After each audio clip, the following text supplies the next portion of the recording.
నమస్కారం సుమన్ టీవీకి స్వాగతం.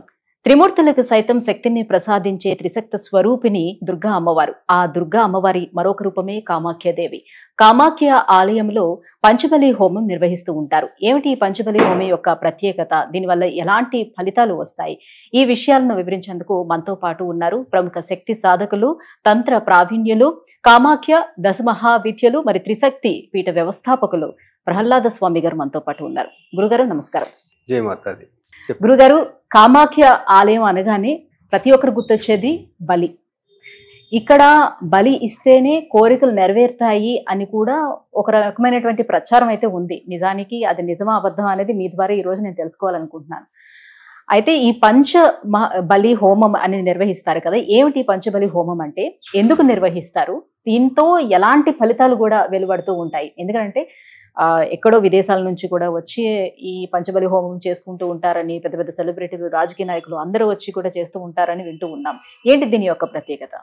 ఈ పంచబలి అనేది, అసలు బలి అనేది, జంతు బలి అనేది ఒక రకంగా దేశం మొత్తం మీద కూడా బ్యాన్ అయిపోయింది, ఎక్కడ లేదు. మన దేశంలో బలి అనేది, బలిహారం అనేది జరిగే ఒకే ఒక్క శక్తిపీఠం కామాఖ్య. అంతటి విశిష్టత కామాఖ్య పీఠంలో ఉంది. పంచబలి అనేది ఒక కామాఖ్యలో ఒక పేటెంట్ లాంటిది. కామాఖ్యకే ఒక పేటెంట్ పంచబలి అనేది, వేరే ఎక్కడ లేదు పంచబలి అనేది. అందుకే దానికి అంత విశిష్టత ఉంది. ఎక్కడెక్కడో వేరే దేశాల నుంచి కూడా వచ్చి పంచబలి హోమం చేయించుకుంటూ ఉంటారు. కారణం ఏంటంటే దానికి వచ్చే రిజల్ట్ అట్లా ఉంటుంది. ఇక్కడ ఒక క్వశ్చన్ చాలా మంది అడుగుతూ ఉంటారు, అసలు బలి అవసరమా, బలి అమ్మవారు తీసుకుంటారా? ఇది కాంట్రవర్సీ క్వశ్చన్ ఇది.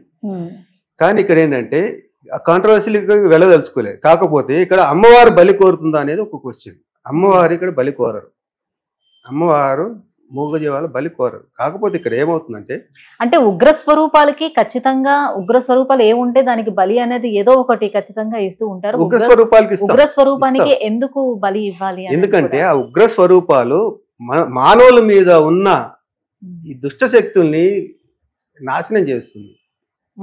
మన మీద ఉన్న నెగిటివిటీని మొత్తం తీసేస్తుంటుంది. ప్రేతాలని తీసేస్తారు అమ్మవారు.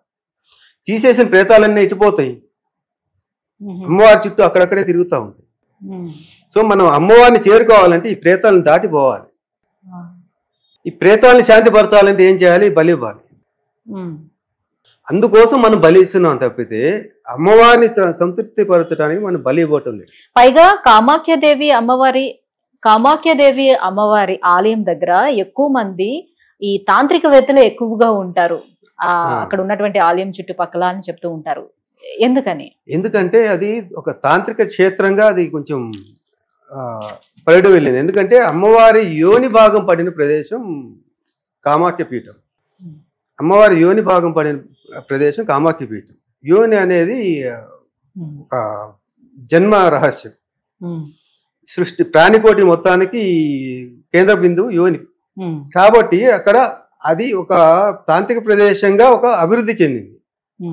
అందుకని తాంత్రికులు అక్కడ, ఎందుకంటే అది శక్తి స్వరూపిణి, విపరీతమైన శక్తి ఉంటుంది. కామాఖ్య పీఠంలో కొన్ని వేల అనుభవములంత శక్తి ఉంటుంది అక్కడ. ఆ శక్తి, దానిలో అనువంత ఇసుమంత శక్తిని మేము పొందగలిగినా కూడా తాంత్రికులు, శక్తి సాధకులు వాళ్ళ జన్మధన్యం అయిపోయినట్టు. అంత శక్తి అక్కడ ఉంటుంది. ఎవరైనా అక్కడికి వచ్చినా కూడా అందుకే చాలా పవర్ వచ్చినట్టు ఫీల్ అవుతారు, చాలా ప్రశాంతత ఫీల్ అవుతారు. ఎందుకంటే ఆ శక్తి అక్కడ ఉంటుంది. సో ఇక్కడ మీరు అడిగిన ప్రశ్న ప్రకారం ఏంటంటే, ఇప్పుడు కామాఖ్య అమ్మవారికి మనం బలి ఇచ్చిన తర్వాత ఆ బలి ఏంటంటే అమ్మవారికి చెందదు. ఈ చుట్టూ ఎవరైతే ప్రేతాలు ఉంటాయో, ఏవైతే దుష్ట శక్తులు అమ్మవారి చుట్టూ ఉంటాయో వాటిని మనం పక్కకి తొలగిస్తేనే అమ్మవారి దాకా మనం వెళ్ళగలుగుతాం. అప్పుడు ఏంటంటే, ఇంకొకటి ఏంటంటే, మనం మామూలుగా మిగతా పద్ధతుల్లో, దక్షిణాచారంలో మనం చేసే పద్ధతులు ఏంటంటే, ముందు మొక్కుకుని తర్వాత మొక్కు తీర్చుకుంటాం. కామాఖ్య అమ్మవారి దగ్గర అట్లా కాదు. నేరుగా రావాలి, అమ్మవారికి బలిహారం ఇవ్వాలి. అమ్మ నీకు ఇది ఇచ్చాను, మాకివ్వు. ఆమె పేరే కామాఖ్య, కోరికలు తీర్చే తల్లి కామాఖ్య. ఆమె అడుగుతుంది కామ్ క్యా హై తుమారా. సో ఆమెకి బలి ఇచ్చేసేయాలి. అమ్మ నీకు ఇది ఇచ్చా, నాకు ఇది తల్లి ఇచ్చేస్తుంది వచ్చేటివి. అంటే చాలా మంది చెప్తూ ఉంటారు కామాఖ్యాదేవి అది ఒక కొండ పైన ఒక అడవి మాదిరిగా ఉండే దగ్గర ఉన్నటువంటి ఒక గ్రామ దేవత లాగా ఉండేది. అక్కడ ఉన్నటువంటి ట్రైబల్స్ కాబట్టి అప్పట్లోనే వాళ్ళు బలిచ్చేవారు. ఇప్పుడు ఇవ్వాల్సిన నెసెసిటీ లేదని చాలా మంది అంటుంటారు. ఇది ఎంతవరకు వాస్తవం? అది అమ్మవారికి అది కావాలి కాబట్టి ట్రైబల్స్ మరి వాళ్ళు అప్పుడు గుమ్మడికాయలు ఉన్నాయి, పండ్లు, ట్రైబల్స్ కూడా పండ్లు దొరుకుతాయి కదా, పండ్లు కూరగాయలు అన్నీ దొరుకుతాయి. మరి మిగతా సరే ఇక్కడ అనుకుందాం, వేరే మారుమూల ట్రైబల్ ఏరియాస్ లో కూడా దేవతలు ఉన్నారు, మరి అక్కడెందుకు ఇవ్వట్లేదు? ఈ బలులు అనేది అక్కడెందుకు ఇవ్వట్లేదు? సరే ట్రైబల్స్ జంతువులు ఇచ్చారు అనుకుందాం, వాళ్ళకి అప్పుడు గుమ్మడికాయలు దొరికాయి కదా, సొరకాయలు దొరికేవి కదా, కూరగాయలు దొరికేవి కదా, వాటిని ఇచ్చుకోవచ్చు కదా. అమ్మవారికి ఇదే ఎందుకు ఇస్తున్నారు? ఎందుకంటే అక్కడ అది అవసరం కాబట్టి. ఇప్పటికి కూడా కామాఖ్య దేవాలయం ఓపెన్ చేయాలంటే ప్రతిరోజు తప్పనిసరిగా ఒక మేకని బలిచ్చిన తర్వాతనే గుడి ఓపెన్ చేస్తారు. అది అక్కడ ఉన్నటువంటి పూజారులు ఇస్తారు, అక్కడ సాంప్రదాయం వాళ్ళే ఇచ్చి గుడి తలుపులు తెరుస్తారు. అయితే ఈ ఇచ్చే బలులన్నీ అమ్మవారి కోసం కాదా, చుట్టుపక్కల ఉన్నటువంటి ప్రేతాత్మల కోసం? ప్రేతాలని వాటిని తృప్తిపరచడానికి, వాటిని శాంతిపరిచిన తర్వాత అమ్మవారు అప్పుడు ప్రశాంతంగా ఉంటారు. అమ్మవారికి మనకి యాక్సెస్ దొరుకుతుంది. పంచబలి హోమం నిర్వహించిన తర్వాత ఎటువంటి కార్యక్రమాలు చేస్తారు? పంచబలిలో ఏమేమి చేస్తారు నేను మీకు చెప్తాను. ఒక దున్నపోతుని బలిస్తారు. దున్నపోతు, 2 మేకలు, 2 పావురాలు లేదా బాతు, తర్వాత సొరకాయ, బూడిద గుమ్మడికాయ, చెరుకుగడ, ఇవి ఇస్తారు. పంచబలి జంతు బలి ఇష్టం లేని వాళ్ళు గుమ్మడికాయ, చెరుకుగడ ఇచ్చేస్తారు. అక్కడితో అయిపోతుంది. ఇచ్చి దండం పెట్టుకుంటారు. లేదు దీనిలో మళ్ళీ ఏకబలి పంచబలి ఉంటుంది. పంచబలి చేసుకోవాలని లేదు, ఏకబలి కూడా చేసుకోవచ్చు. ఏకబలి అంటే ఒక గుమ్మడికాయ ఇచ్చుకోవచ్చు, లేదా 2 పావురాలు ఇచ్చుకోవచ్చు. సింగిల్ పావురం ఇయ్యారు, మళ్ళీ జంట పావురాలు ఇవ్వాలి, 2 పావురాలు. లేదంటే ఒక మేకని ఇచ్చుకోవచ్చు, లేదంటే దున్నపోతు. ఇలా ఆప్షన్స్ ఉన్నాయి. అంతేగాని మీరు సాత్విక బలి లేదు అక్కడ జంతు బలి మాత్రమే ఉంది అనుకోవటానికి లేదు. సాత్విక బలి ఇచ్చుకునే సాత్విక బలి, పంచబలి ఇచ్చుకునే వాళ్ళు పంచబలి ఇచ్చుకోవచ్చు, ఏకబలి ఇచ్చుకునే వాళ్ళు ఏకబలి ఇచ్చుకోవచ్చు. రోజుకి సుమారుగా ఎన్ని బలులు అక్కడ జరుగుతూ ఉంటాయి? ఇలా మీరు చూస్తే రోజు 2-3 బలులు ఉంటాయి ఒక్కోసారి. అదే మీరు చైత్ర నవరాత్రులు జరుగుతూ ఉంటాయి. శ్రీరామనవమి రోజు, నవమి రోజు మనం అంతా ఇక్కడ పప్పన్నం పరవాన్నం తింటూ ఉంటే అక్కడ బలులు జరుగుతాయి. పొద్దున 5 గంటలకి బలులు స్టార్ట్ అయితే రాత్రి 9-9:30 వరకు జరుగుతుంది. అంటే కనీసం 25-30 బలులు జరుగుతాయి ఆ రోజుల్లో, కొన్ని ప్రత్యేక దినాల్లో. అమావాస్యకి ఎక్కువ ఉంటాయి, మళ్ళీ అష్టమి, కృష్ణాష్టమి రోజు బాగా జరుగుతాయి. అదేంటి అక్కడ అది ప్రత్యేకత. సో ఒక్కరోజు 2-3 ఉంటాయి, ఒక్కరోజు 20-30 కూడా జరుగుతూ ఉంటాయి బలులు, రోజంతా జరుగుతూనే ఉంటాయి. ఇంకొక విశిష్టత ఏంటంటే మనకి ఏదైనా కొంచెం రక్తం బొట్ట అక్కడ పడింది అనుకోండి, చాలా వాసన వస్తుంది. మన ఇంట్లో అయినా ఒక ఎగ్జాంపుల్, మనకి ఏదైనా బట్ట మీద పడినా కూడా కాసేపటికి స్మెల్ వస్తుంది. అక్కడ అన్ని బలులు జరిగినా కూడా పొద్దు నుంచి రాత్రి వరకు రక్తం ప్రవహిస్తూ ఉన్నా కూడా ఇంత కూడా అక్కడ మీరు నిలబడితే వాసన రాదు. ఈగ కనపడదు మీకు అక్కడ. అది ఆ క్షేత్రం యొక్క ప్రత్యేకత. మళ్ళీ తర్వాత ఈ పంచబలి దగ్గరకు వచ్చామంటే మనం ఈ బలి జరిగిన తర్వాత ఈ తలలు తీసుకెళ్ళి అక్కడ పూజ చేస్తాం. పూజ అయిన తర్వాత మళ్ళీ హోమం ఉంటుంది, హోమం నిర్వహిస్తారు. హోమం తర్వాత మళ్ళీ కుమార పూజ చేస్తుంది. ఇది ఒక పూట ప్రాసెస్. హోమం ఎవరు మీరే చేస్తారా లేకపోతే అక్కడ పండిట్లే చేస్తారు? అక్కడ పండిట్లు మనం చేయం, అక్కడ పండిట్లే చేస్తారు. మనం ఏంటంటే దగ్గరుండి చేపిస్తూ ఉంటాం, ఏది ఎట్లా చేయాలి, వాళ్ళ అవసరాన్ని బట్టి, వాళ్ళ సమస్యని బట్టి ఏమేం చేయాలి, సమస్యను బట్టి ఏ బలి ఇవ్వాలి, సో నెక్స్ట్ పూజ ఏం నిర్వహించుకోవాలి, ఇవన్నీ ప్రాసెస్ వైజ్ గా తీసుకెళ్తారు. అయితే ఇప్పుడు కామాఖ్య టెంపుల్ కూడా ఇట్లాంటి వాళ్ళు ఎవరైనా వస్తారా, లేకపోతే జనరల్ గా ఏమైనా కోరికలు ఉండే వాళ్ళే వస్తూ ఉంటారా? ఇప్పుడు ఇట్లాంటి నేటివ్ ఫోర్సెస్ తోటి ఇబ్బంది పడుతూ చాలా కాలంగా మానసికంగా ఇబ్బంది పడే వాళ్ళు ఎవరైనా వాళ్ళు కూడా వస్తారు. వాళ్ళకి పోవాలన్నా కూడా కామాఖ్య అమ్మ దగ్గర బెస్ట్ రిజల్ట్ ఉంటుంది. ఈ మధ్య ఇప్పుడు కలికాలంలో యూత్ బాగా సఫర్ అవుతున్నారు ఇట్లాంటి వాటికి, కాకపోతే వాళ్ళకి తెలియట్లేదు. నేను యూత్ గా ఉన్నప్పుడు కూడా నేను అదే ఫీలింగ్ లో ఉండేవాడిని. ఇవన్నీ మెంటల్ డిజార్డర్స్ ఏవో ఉన్నాయని అనుకుంటాం. ఏదో అవుతుంది, సైకాట్రిస్ట్ దగ్గరికి వెళ్తాము, సైకాలజిస్ట్ దగ్గరికి వెళ్తాము, ఏమి లేదు, ఏదో టాబ్లెట్స్, సైకోటిక్ డ్రగ్స్ రాసిస్తారు. వాటి వల్ల సైడ్ ఎఫెక్ట్స్, మళ్ళీ తేరుకోలేరు. సైకోటిక్ డ్రగ్స్ వల్ల ఉపయోగం లేదు.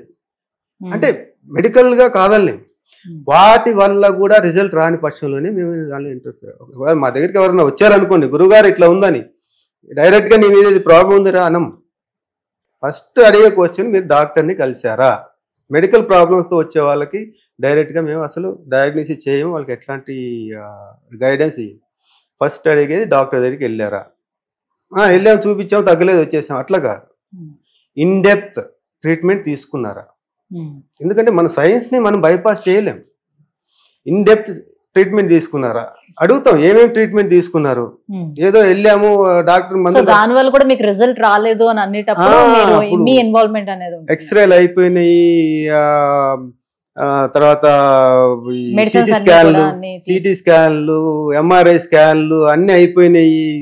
2-3 డాక్టర్ల దగ్గరికి వెళ్ళాము, సెకండ్ ఒపీనియన్ థర్డ్ ఒపీనియన్ అన్నీ అయిపోయినాయి, అందరు చేతులు ఎత్తేసారు, ఇంకేం లేదు నీకు, అది సమస్య నువ్వు మానసికంగా అట్లా ఫీల్ అవుతున్నావు అంతే తప్పితే నీకు ఎట్లాంటి సమస్య లేదని వదిలేశారు. ఇప్పుడు మందులు కూడా ఏమి వాడట్లా అని చెప్పేసి అన్ని వాళ్ళు అవి కూడా పట్టుకొచ్చి ప్రూఫ్ చూపిస్తేనే వాళ్ళని మేము ఎంటర్టైన్ చేస్తాం. అంతే తప్పితే ఏదో వచ్చేసి మాకు అది అట్లా ఉంది గురుగారు, మాకు పిచ్చి పట్టినట్టు ఉంది, మా దగ్గర మా మీద ఎవరు ప్రయోగం చేశారు, మాకు ఇట్లా అవుతుంది అట్లా అవుతుంది అని రాగానే ఎవరికి ఇది చెయ్యం. ఎందుకంటే మా గురు పరంపర అది ఒప్పుకోదు. ఎందుకంటే మేము ఏదో ఇండివిజువల్గా ఎక్కడికి వెళ్ళి ట్రైనింగ్ తీసుకుని వచ్చి కూర్చున్న వాళ్ళం కాదు, గురు పరంపరగా ఇది చేస్తున్నాం. మా గురువు, నేను, నా పైన గురువులు, గురువుల పైన గురువులు, మహాగురువులు అందరూ కూడా ఎప్పటికప్పుడు వాళ్ళకి మేము సంజాయిషి ఇవ్వాలి. ఎవరికైనా ఏదైనా సో ఒక మంత్రాన్ని ఉపదేశం తీసుకోవాలంటే గురువుల నుంచి ఎలా అయితే ఉపదేశం తీసుకోవాలో, సో తాంత్రిక పరంగా కూడా అంతే. ఖచ్చితంగా తాంత్రిక విద్య నేర్చుకోవాలన్నా గురువుల నుంచే ఉపదేశం. తాంత్రిక విద్య నేర్చుకోవాలన్నా కాదు, తాంత్రికం అంటేనే గురు పరంపరగా రావాల్సిందే. అది గురు పరంపర లేకుండా తాంత్రికం నేర్చుకోలేరు, అది తిప్పికొడుతుంది. తాంత్రికులు ఎప్పుడు కూడా ఇలాంటి చెడు ప్రయోగాలు చేయరు. తాంత్రికులు కానివ్వండి, అఘోరీలు కానివ్వండి, నాగసాధువులు కానివ్వండి, ఇలాంటి చెడు ప్రయోగాలు చేయరు. చేతబడి లాంటివి తాంత్రికులు కానీ శక్తి సాధకులు ఎవ్వరు చేయరు. వాళ్ళు చేసినవి ఏవైతే ఉన్నాయో అవి తిప్పికొట్టడానికే మాకు టైం సరిపోతుంది. ఎంతో మంది పల్లెటూళ్ళల్లో ఈ చిన్న చిన్న బస్తీలు చాలా మంది ఉన్నారు ఈ క్షుద్ర మాంత్రికులు. ఈ క్షుద్రము తాంత్రికం ఒకటే అని చెప్పేసి పబ్లిసిటీ చేయటం వల్ల జనాలందరూ తాంత్రికం చూసి కూడా భయపడిపోతున్నారు. తాంత్రికము మామూలు మంత్రం కంటే కూడా చాలా సాఫ్ట్, తాంత్రికులు అంతకంటే సాఫ్ట్. ఒక రంగా చెప్పాలంటే అమాయకులు. అందరూ ప్రొఫెషనల్స్. మళ్ళీ చెప్తున్నాను మీకు, చాలా మంది తాంత్రికులు ప్రొఫెషనల్సే ఉన్నారు. డాక్టర్లు, ఇంజనీర్లు, డిపార్ట్మెంట్స్ లో ఉన్నోళ్ళు కూడా ఉన్నారు. కాకపోతే ఎవరు బయటికి చెప్పుకోవాల్సిన అవసరం లేదు. వాళ్ళు సెల్ఫ్ డిఫెన్స్ కోసం ఒక స్లీపర్ సెల్స్ లాగా ఉంటారు. ఈరోజు మీరు కుంభమేళాలో చూస్తున్నారు, కోట్ల మంది ఎక్కడి నుంచి వచ్చారు, ఎక్కడున్నారు వాళ్ళంతా, ఇక్కడ అంటే మీకు కనపడాలి కదా. ఇలా వచ్చిన వాళ్ళే ఒక స్లీపర్ సెల్స్ లాగా ఉంటారు. ఒక ఊర్లో కనీసం అంటే 1000 మంది జనాభాలో కనీసం అంటే ఒక 10 మంది అయినా తాంత్రికులు ఉంటారు. అది సెల్ఫ్ డిఫెన్స్ కోసం వాడుతూ ఉంటారు. ఎవరికైనా అవసరం అయితే వాళ్ళకి హెల్ప్ చేయడం కోసం వాడుతూ ఉంటారు. ఇప్పుడు మాలాంటి వాళ్ళు ఏంటంటే కొంతమంది బయటకు వస్తాం గురువుల ప్రోద్బలంతో. వాళ్ళు చెప్పారు తాంత్రికం గురించి, జనంలో ఉన్న అపోహని బయటికి తీసుకురండి. తాంత్రికం చెడు కాదు, శక్తి సాధన అనేది చెడు కాదు, క్షుద్రాన్ని తాంత్రికాన్ని కలపకండి. తాంత్రికం ద్వారా ప్రజలకు మంచి జరుగుతుంది. మంత్రంతో ఎంత మంచి ప్రజలకు జరుగుతుందో తంత్రంతో కూడా అంతే మంచి జరుగుతుంది. కాకపోతే తంత్రాన్ని కరెక్ట్గా గురు పరంపరగా సీక్వెన్స్లో పద్ధతి ప్రకారం చేసే వాళ్ళ ద్వారానే ఇది జరుగుతుంది. కాబట్టి భయపడకండి అని చెప్పేదే మా సిద్ధాంతం. సో పూర్వకాలంలో ఉండేది కదా మంత్రం, తంత్రం, యంత్రం, ఈ పూజలు అన్నీ కూడా ఉండేవి. క్రమక్రమముగా తంత్రాన్ని ఎవరైతే మిస్యూజ్ చేస్తున్నారో సో దాని మీద ఒక చెడు అభిప్రాయం అనేది నెమ్మదిగా బాగా అడిగారు. పూర్వకాలంలో మంత్రం కంటే తంత్రమే ఎక్కువ వాడేవాళ్ళు. రాజులు తంత్రాన్ని ఎక్కువ ఉపయోగించుకునేవాళ్ళు. ఈ తంత్రాన్ని ఎక్కువగా ఉపయోగించుకుంటే రిజల్ట్ ఎక్కువ వస్తుంది. బ్రిటిష్ వాళ్ళు మన దగ్గర ఎంటర్ అయిన తర్వాత వాళ్ళకి అర్థమైంది తంత్రం అనేది జనాల్లో ప్రబలంగా ఉంది, తంత్రం అనేది మనిషి మీద ఎఫెక్ట్ చూపిస్తుందని వాళ్ళకి తెలుసు. వాళ్ళకి అర్థమైంది, సైంటిఫిక్గా కూడా వాళ్ళు ప్రూవ్ చేసుకున్నారు. కాబట్టి ఈ తాంత్రికుల్ని పూర్తిగా నిర్మూలించాలి. నిర్మూలించాలంటే ఏం చేయాలి? తాంత్రికుల్ని నెగిటివ్గా పోర్ట్రేట్ చేయాలి. అలా మెల్లిమెల్లిగా తంత్రం అంటే ఒక క్షుద్రం, మ్యాజిక్ లాగా, బ్లాక్ మ్యాజిక్ అంటే తంత్రమే అన్నట్టుగా పోర్ట్రేట్ చేశారు. ఓకే. మెల్లిమెల్లిగా బుక్స్ లో కూడా దాన్ని ఎంటర్ చేసేసారు, మీడియాలో కూడా అదే పబ్లిసిటీ చేసేసారు. తాంత్రికుడు అంటే వీడు అది అంటే అది ఇచ్చేసరికి జనాలంతా ఎందుకంటే రాజ్యాలు పోయి రాజులు పోయారు, తాంత్రికులు పోషించే వాళ్ళు తంత్రం అనేది చాలా costly affair to be honest. తంత్రం చేయాలంటే చాలా ఖరీదైన ప్రక్రియ. దానిలో వాడే పూజా ద్రవ్యాలు కానివ్వండి, దానికి వాడే మానవ వనరులు కానివ్వండి చాలా అవసరం ఉంటుంది, కొంచెం ఖర్చు ఎక్కువే అవుతుంది. దాన్ని పోషించాలంటే రాజులే పోషించగలుగుతారు, తాంత్రికులు వాళ్ళే లేరు. మామూలు ప్రజలు తాంత్రికులకి వాళ్ళని పోషించలేరు.